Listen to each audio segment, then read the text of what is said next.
Defending Utah covers the stories others are just too often afraid to touch. They don't nibble around the edges when it comes to pointing out threats to our liberty. They're not afraid to name names and call out organizations. This is Defending Utah Radio, every Friday morning at 9 on K-Talk 1640. Defending Utah. Think right and wrong, not right and left. Join Defending Utah, because if you're not already on a government watch list, you should be. Hey, this is Ben McClintock from defendingutah.org. So glad you've joined us once again. This is a special podcast I want to let you know about, and something we're going to be doing more of in the future. We have a new partnership with Dr. Scott Bradley. If you don't know the name, you should. He's a well-known constitutional scholar. He's given many different classes on the Constitution. He gives a regular podcast and video series on his YouTube channel every week, and much, much more. He's ran for different political offices, U.S. Senate. He's actually been on the vice presidential candidate, and much, much more. And we're excited to have him on, as he has programs that are relevant to what we're doing at Defending Utah. We're going to publish them here as well, and so that you can get all that relevant content right here. You don't have to go anywhere else. And we have some other really prominent and important voices in the liberty movement that we're going to be adding to this as well. So stay tuned. What we have is a chameleon calling another chameleon a chameleon. I mean, and maybe we'll have to edit this out. I don't know. But in the past, Mitt Romney has criticized Donald Trump for using social media as at the level that he has. And Mitt Romney basically has told him to shut up and sit down, not in those exact terms. But he's found fault with Donald Trump's use of social media. And again, this is kind of a first for a president. This is new technology. Well, lo and behold, Mitt Romney has used fake names and accounts to post his own social media stuff. And he said, I just do it to defend myself. Well, fine, but just post it yourself and say, no, I take issue with this, and here's why, whatever. But he uses it as a third-party verification of a position that he holds to defend himself, and he's the guy that does it. It's absolutely, I would say, disingenuous. Let's put it that way. And he has made use of that. And that's kind of like what the Democrats and the powers that be in the deep state did in regards to this Steele dossier. They leaked it and verified it through several different sources, but they were the source that was originating it, okay?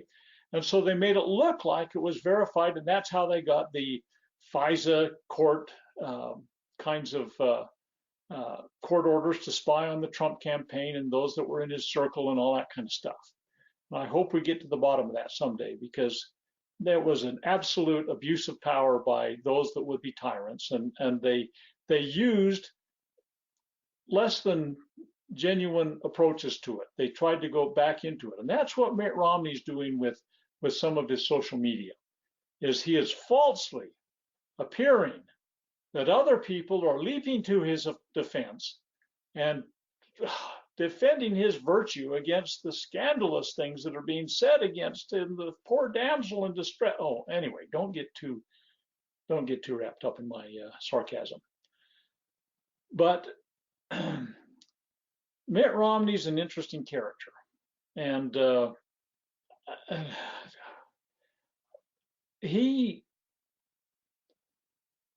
what do people think they got? What do people think they got? I mean, he was the governor of Massachusetts. And I always remind people that the governor of Massachusetts is a paragon of conservatism. Aren't they? Look at Weld.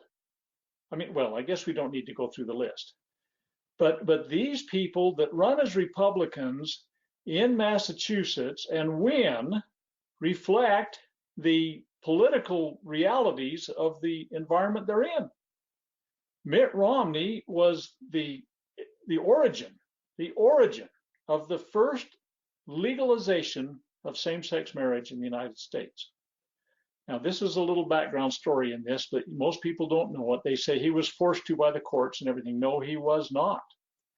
What happened is there had been a same-sex challenge that went through the courts in Massachusetts. The Massachusetts Supreme Court ruled, we're remanding this. I mean, we're turning it back over to the Massachusetts legislature because it is up to them to deal with this issue and not with us to create new law. That's how the Massachusetts Supreme Court ruled on this. And so what Mitt Romney did before the Massachusetts legislature had an opportunity to revisit it or even hold it and review it, by executive order, he unconstitutionally created new law in Massachusetts and blamed it on the Supreme Court and the Constitution of Massachusetts. Now, if you really knew the rest of the story, if you were about the Massachusetts Constitution, the principal author initially was a magnificent Christian man by the name of John Adams. And some of the principles that are found therein found their way into our United States Constitution and stuff like the abolition or the prohibition of writs of habeas corpus into the Fourth Amendment and so on.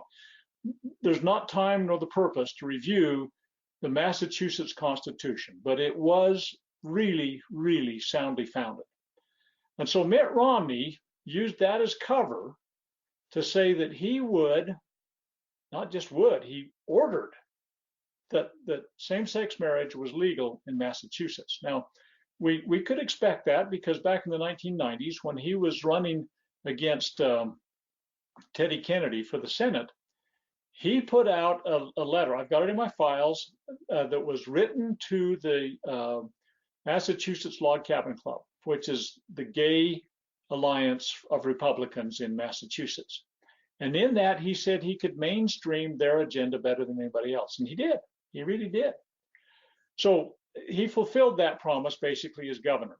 But he also was the originator of the National Socialistic welfare state medical program that Obama put out. Massachusetts, under Mitt Romney, put a state health care program together that was the template for Obamacare. And it was doomed to failure. The feds kept it on life support until they could use it as a template, because it would have failed miserably until they built the Obamacare. He was pro-abortion from 1970 until 2002. I mean, look at the date, 1970s before 1973 when Roe v. Wade happened. And so he was pro-abortion prior to Roe v. Wade, and he only left it after he saw some stem cells growing in a petri dish or something like that in 2002. He has authored recommendations that United Nations regional arrangements be implemented in different places of the world. I'm thinking of one that he authored in the summer of 2007 for the Foreign Affairs magazine for the Council on Foreign Relations. They were vetting the 2008 candidates, and he came out with a proposal that U.S. resources, finances, and personnel be involved in setting up a regional arrangement, a regional economic arrangement in the Middle East, so that they could. It would be like the European Union or this North American Union that they're working for, or the idea of the Trans-Pacific Partnership, all those kinds of things. He promotes those things, so he's a globalist by his writings. I mean, we could go on and on and on about what he's done. And when people say, oh, that you just don't understand him, he's such a wonderful man. You know what? He probably is a really nice guy. I haven't met him personally. But his actions is what we have to judge as where they fit in our political structure, and where they fit in the American system. In fact, I think it was early spring, maybe late 2009, early 2010. He put out a book called No Apology, and there's about 6 recommendations that he has in the back of the book about what he would do if he were president. this was again in advance of him running for president in 2012. Maybe 5 of those 5 dozen things are constitutional. And so I guess I'm very concerned that he's disingenuous in the way he promotes himself and the way he just has not stood for the things that I think the American founding fathers stood for. So probably in the interest of time, I'll leave it there. But I am quite disappointed. I cannot imagine why the Utah voters put him into office. Did a great job on the 2002 Olympics, I guess, and that's another head scratcher for me, why they had to go to a guy from across the country to run the Olympics in Utah in 2002, that's when they were. Anyway, that's probably enough said about that. Maybe you can get some idea of the fact that of my disappointment in him. This Defending Utah presentation brought to you in part by Anderson Accounting, andersonaccounting.com, Trust Plumbing, 801-808-5470, Higher Calling Firearms, highercallingfirearms.com, Pioneer Family Scholars, Black Lotus Web Dev, blacklotuswebdev.com, American Appliance at 801-254-2566, Shem Financial Services, 801-856-6151, and the law offices of Garrett T. Smith, 801-477-1570.